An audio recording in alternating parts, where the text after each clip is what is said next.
Bismillahirrahmanirrahim. Assalamualaikum warahmatullahi wabarakatuh.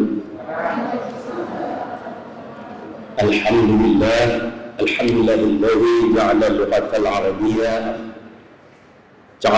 arabiyyah fi afdalil lughat, wassalatu wassalamu ala sayyidina Muhammadin sayyidis sadat wa ala alihi wa ashabihi ila yaumil mi'ad.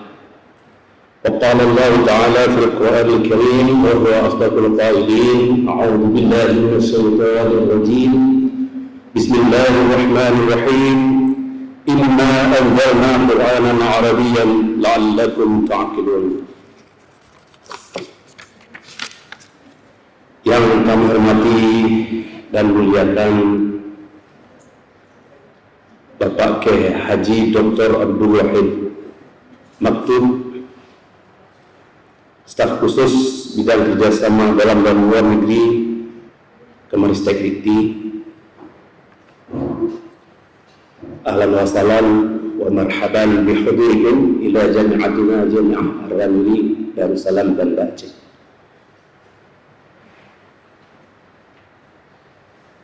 Selamat datang dan terus semangat Pak, bahasa Aceh ya, terus semangat. Itu ahlan wa sahlan juga maknanya, terus semangat atas kehadiran Bapak di kampus perjuangan, kampus biru, kampus jantung hati rakyat Aceh, jantung hati rakyat Aceh. UIN Ar-Ramli yang kita cintai. Kita tahu bahwa ada cukup banyak bidang yang beliau tekuni. Pernah menjadi konsul jenderal di Jeddah, Saudi Arabia, mantan dubes Qatar. Tapi yang paling khusus yang saya sampaikan, dia itu di samping alumni IKIP Yogyakarta, Gajah Mada, tapi juga dengan saya adalah Jogja Connection. Beliau ada alumni UIN Yogyakarta juga, sebagaimana hari ini rektor UIN Ar-Ramli dan juga wakil rektor 3 bidang kemahasiswaan dan kerjasama, wakil rektor 2 bidang administrasi dan keuangan, Bapak Dr. Sabudin Gade, juga beberapa yang lain setelah hari ini hadir IKA Yogyakarta. Alhamdulillah. Yang saya hormati wakil rektor 3 bidang kemahasiswaan dan kerjasama, calon profesor Dr. Saifullah MAG, disebut-sebut calon profesor supaya cepat. Yang kami hormati rekan-rekan Fakultas Adab dan Humaniora, calon profesor Dr. Fauzi Sumaila, para wakil dekan, para ketua prodi, para dosen senior dan mahasiswa-mahasiswi yang kami cintai dan banggakan. Wabil khusus dekan senior calon profesor Dr. Syarifuddin MAG yang lebih dikenal di media sosial dan Cidin. Juga ada ujungnya Cidin Solong. Pak, bisa juga. Dan beliau adalah tidak sering disebut dengan agam ya. Agam Syarifuddin di media sosial ya. Jadi bisa buka nih sambil dulu.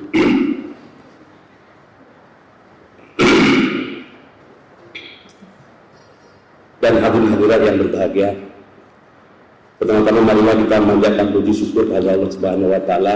Pada pagi hari yang cerah ini kita telah dapat terhadir, telah dapat melaksanakan sebuah agenda akademik yang sangat strategis dan monumental, yaitu kuliah umum dari Bapak Kiai Haji Dr. Abdul Wahid Maktub, sebuah peristiwa yang sangat langka saya pikir, dan kita berharap semuanya bisa mengikuti dengan cermat Salam dan salam marilah kita sampaikan kehadiran bulan alam yang besar Muhammad sallallahu alaihi wasallam kepada keluarga dan sahabat beliau sekalian. Saya merasa berbahagia manakala saya lihat ini dilaksanakan oleh Prodi. Selamat Pak Ketua Prodi Bahasa dan Sastra Arab. Saya berpulang kemarin sore, langsung diberitahu, Pak besok buka acara, siap. Kalau untuk Fakultas Adab dan Humaniora, apalagi Prodi Bahasa dan Sastra Arab, saya siap ya. Walaupun banyak sekali acara hari ini yang harus saya tinggalkan demi Fakultas Adab dan Humaniora. Ada juga biasanya kalau Prodi yang melaksanakan dekan 3 yang buka atau dekan atau wali 3 kali ini, tapi ini langsung alhamdulillah itu atas nama Allah yang Maha Kuasa. Kemudian saya merasa berbahagia juga ketika membaca tema menjadi IT profesional di era revolusi industrial dan global, sebuah tema yang luar biasa. Saya membaca sebuah buku yang dikarang oleh seorang ahli futuristik katakanlah, ahli masa depan dan ahli teknologi, dalam sebuah buku yang dia karang yang disebut dengan 6D of Exponential Technology. 5D ya. Dia katakan D yang pertama adalah disruption. Apa itu disruption? Dalam bahasa kita mungkin orang juga menyebutnya dengan disrupsi teknologi industri di era generasi keempat nih, 4.0. Dan sebentar lagi akan masuk pada 5.0. Jepang sudah mulai, kita terlambat. Nah, ketika saya baca tema ini menjadi menarik. Kenapa? Ke depan ini akan terjadi sebuah pergeseran. Banyak pergeseran, terutama lapangan kerja. Lihat sekarang luar biasa. Dulu kalau kita masuk jalan tol, tempelkan, bukan? Dulu pakai uang, bayar, ada orang. Sekarang nggak tempelkan kartu, selesai. Sekarang di kota Banda Aceh, Pak Kiai, banyak sekali tumbuh dan berkembang rumah makan. Dulu kita kenal ayam tangkap, dan itu harus dinikmati oleh kita. Setelah dia meminum ayam tangkap, sekarang ayam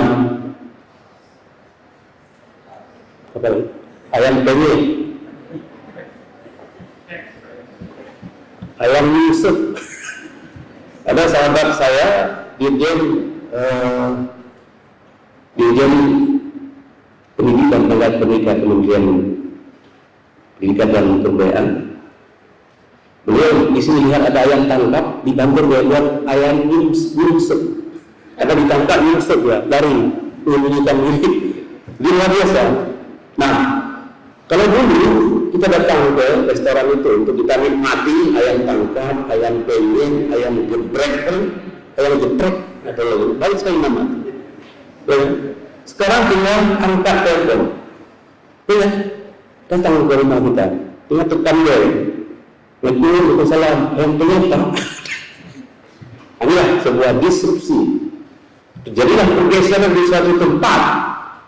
Namun di sisi lain terjadilah pergeseran dan pasar kerja yang lebih luas. Nah, apa yang dibutuhkan sekarang? Salah satu yang dibutuhkan adalah strong leadership, kepemimpinan yang kokoh. Kemudian yang kedua adalah communication skill, keterampilan komunikasi. Di zaman digitalisasi, otomatisasi, kemampuan dan skill komunikasi luar biasa pentingnya. Oleh karena itu, saya merasa bahagia berada di Prodi Bahasa dan Sastra Arab. Kenapa?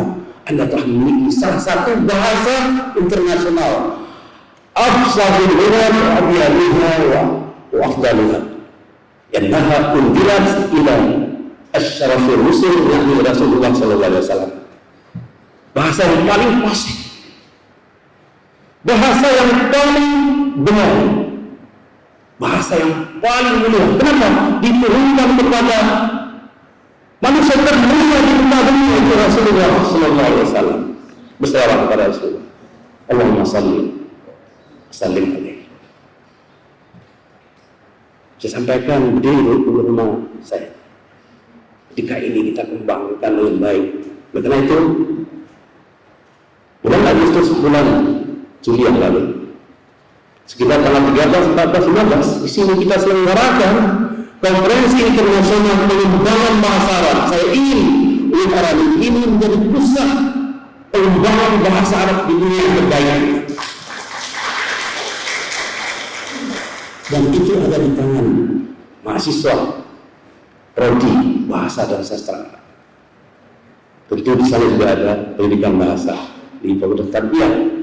Anda bergandengan tangan, bahu membahu untuk membangun peradaban Islam, tamadun Islam, Islamic civilization. Kita ketahui bersama abad ke-18, awal abad ke-18, karya-karya para tokoh kita, Samsudin As-Sumatrani, Hamzah Fansuri, dan murid-muridnya Al-Bantani, Al-Makassari. Banten itu Banten sekarang. Dan yang paling khusus Ar-Rabi yang namanya dinisbatkan dalam lembaga kita cintai hari abad 18. Dan saya bersama Pak Direktur Jenderal Kementerian Agama, Direktur Jenderal Penis ya, Kementerian Agama, dia juga alumni Leiden. Saya lebih keluar dari beliau di Leiden. Saya lihat tulisan Ar-Ramili, Hamzah Fansuri, As-Sumatrani, Asil ini tersimpan dengan baik di KTFV di perpustakaan Universitas Leiden juga. Dua tempat di Den Haag Archief, National Archief Den Haag, di Brandbeck, dan di beberapa tempat lain, termasuk di Amsterdam University. Tersimpan di sana baik. Ternyata Bapak Ibu sekalian, karya-karya beliau dibaca dan jadi mudaras pada Universitas Leiden di abad 18. Hebat kan? Mana karya-karya kita hari ini yang menulis pakai alat-alat digital? Mana? Sehebat karya Ar-Ramili, sehebat karya Hamzah Fansuri, sehebat As-Sumatrani, As-Sumatrani, dan berikutnya Al-Bantani, Al-Makassari, Al-Palembani, itu mereka semua. Luar biasa. Inilah yang ingin kita jadikan kembali. Mari di era revolusi industri keempat dan kelima nanti, negara ini harus menjadi pusat tamadun Islam terbesar di kawasan ini. Itu harapan saya. Pada Ibu sekali oleh karena itu, Bapak Kiai di Fakultas Adab dan Humaniora ini, dan salah satu fakultas tertua juga, 4 tertua di negara ini. Pertama Syariah dan Hukum, kemudian Fakultas Tarbiyah dan Kebudayaan, lalu Fakultas Usuluddin dan Filsafat, lalu Fakultas Adab. Fakultas nomor 4 tertua di negara ini. Dan ini menjadi contoh secara nasional. Kita lagi menjadi perintis, Bapak sekalian. Fakultas Adab ini contoh seluruh nasional yang dikembangkan oleh guru kita, Profesor Ali Hashim, mantan rektor kedua negara ini. Itu pertama. Ya, luar biasa. Idenya. Fakultas dakwah juga, cikal bakal menjadi fakultas dakwah seluruh Indonesia sekarang ada di negara ini, Pak. Ibu sekalian, adik-adikku sekalian. Kita menjadi perintis nasional, Pak. Banyak model dan modal dari Aceh. Bukan hanya modal, tapi juga model. MUI dari mana? Dari Aceh, Pak. Cikal bakal 1965 terkenal fatwa pertama. Saya biasa sebutkan, nanti bisa dibaca sendiri. Fatwa pertama adalah berkaitan dengan kesatuan dan kesatuan negara Republik Indonesia. Itu bisa dibaca khazanah sejarah itu. MUI adalah kita yang pertama sebagai perintis. Apalagi kalau gitu, Aceh Development Board yang sekarang menjadi Bapeda Bappenas Aceh pertama. Aceh pertama. Kita menjadi pusat tamadun, pusat peradaban. Model peradaban yang kita ciptakan, dan anak-anak saya, para mahasiswa camkan itu. Oleh karena itu perlu tadi itu skill-skill yang diperlukan, apalagi di era revolusi industri generasi keempat dan kelima nanti. Kemudian apalagi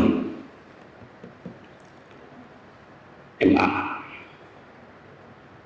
Majelis Adat Aceh, LAKA, Lembaga Kebudayaan dan Adat dan Kebudayaan Aceh, LAKA, Majelis Pendidikan Daerah 1990. Itu juga diambil contoh secara nasional. Lahirlah Dewan Pendidikan. Kapan? Belasan tahun setelah Aceh. Kapan itu? Setelah lahirnya Permendikbud nomor 44 tahun 2002. Lahirlah Dewan Pendidikan di daerah lain. Nasional sampai sekarang belum lahir. Dewan Pendidikan Nasional belum lahir. Dewan Pendidikan daerah mengambil contoh dari kita. Waktu itu di sini pengurusnya 11 orang, daerah lain juga ini 11 orang. Kita lagi menjadi contoh barang. Pionir, jadi berinisiasi perdana dalam banyak hal. Ini perlu saya sampaikan kepada adik-adik para mahasiswi yang saya cintai dan banggakan. Bagaimana kita mengolah sesuatu, menjadi perintis sesuatu. Komite sekolah juga dimunculkan dalam sebuah sunnah nasional maupun sunnah daerah, dan itu diambil Bapak Fasli Jalal, kemudian dikembangkan secara nasional. Komite sekolah yang dulu namanya BPON, Badan Orang Tua dan Guru dan Persatuan Orang Tua Guru dan Guru, gitu ya. Kemudian BP3 terakhir menjadi komite sekolah, komite madrasah. Kita juga yang beri contoh. Hati-hati, jangan sampai di sana sudah tinggal landas, kita masih di landasan dan bahkan belum punya landasan. Ini penting saya sampaikan. Oleh karena itu, kembali kepada yang tadi, di samping leadership yang kokoh, komunikasi, skill komunikasi yang hebat, bahasa Arab saja. Jangan sampai bahasa Arab yang bisa cuma halal, haram. Ada sahabat saya naik haji sampai di sana, dia udah haus sekali lalu cari aqua, cari dalam kamus. Ada aqua, ada wujud, aqua. Wujud aqua ya Syekh. Masih aqua. Afwan ya akhi. Masih aqua. Haji ya Syekh. Orang kita yang namanya aqua, mereknya semua merek yang lain aqua. Honda, apapun mandar masuk Vespa. Kami ahli riset Pak pakai generalisasi. Aqua. Haji ada itu. Lalu dicari dulu kamu, maka pakai bahasa seperti internasional itu. Iya kamu. Berapakah harga sama?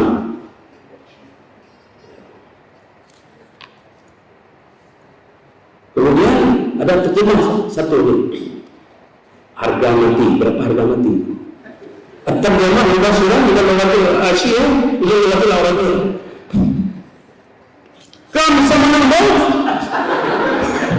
berapa harga mati? Ya akhi, al-maut la yubah. Saudaraku, mati tidak dijual sini. Idza jahaluhum lan sa'atuhum sa'atu wa la yastaqbimun. Ada berita tentang ajar tidak bisa ditentukan, tidak bisa dipengamal. Marah saya dia. Artinya di bahasa seperti internasional. Karena dibilang tadi, kam, ya lain. Kam sama nyebut. Ya jadi di bahasa seperti internasional. Maaf nih, ada kaitan yang lain. Nanti yang itu ada kaitan yang lain lah. Kam wahid. Jadi ya, satu rial adalah kira gitu. Bahasa seperti internasional itu bahasa isyarat. Aku dikasih lah ada. Pulang setelah itu dia ingin beli ambal. Ya, ini communication skill. Dia ambal. Datanglah sama yang lain lagi tempat pasar ambal. Di mana Pak? Di dekat Taif dikit sini. Ambal besar pasar. Besar pusat pasar ambal itu. Dia tanya, kembali lagi kamus, berapa kam sama kam al-fudiyah. Tadi udah desa itu kam sama Allah yang lainnya Allah lainnya. Akhirnya bahasa seperti internasional lagi. Akhirnya dari bahasa seperti internasional itu dia bisa menyelesaikan persoalan, diterimalah menjadi hanya 900 riyal. Akhirnya dikasih 100.000 riyal, dikembalikan 100 riyal. Halal kan? Itu yang sama Syekh itu. Halal katanya. Diambil lagi, masukkan dalam kantong. Saya sambil masukkan ini dalam kantong juga. Diambil, masukkan dalam kantong. Berdiri di situ. Apa lagi mau dikomunikasikan? Nggak tahu. Akhirnya dikira saya tak punya ruh. Of course. Get out. Of course, ya kan? Ruh. Akhirnya sambil ngomong-ngomong, barangnya diambil lalu pulang. Sampai ke maktab, tanya sama seorang ustaz, patutlah seluruhnya datang sini untuk lempar jumrah. Besar sekali syaitan sini. Kenapa ini? Tadi saya beli ambal, katanya 900 riyal. Ambal paling bagus itu katanya 900 riyal. Diambil uang 100 riyal, dipegang-pegang ini habis masukkan lagi. Kamu bilang apa? Halal maksudnya halal dia makan ya. Sisa 100 riyal itu masalahnya. Complication skill. Begitu juga bahasa Indonesia, bahasa lain. Dari sini kita juga kembangkan bahasa Cina. Alhamdulillah bahasa Cina dan beberapa mahasiswa kita sekarang kita kirim ke Cina untuk belajar bidang-bidang tertentu di sana termasuk bahasa. Bapak Ibu sekalian, ini harapan saya di era digitalisasi ini, komunikasi berbahasa satu hal yang sangat penting. Dan mengucapkan Bismillahirrahmanirrahim. Kuliah ini yang akan disampaikan oleh Bapak Kiai Haji Dr. Abdul Wahid Maktub dan resmi saya buka. Wallahi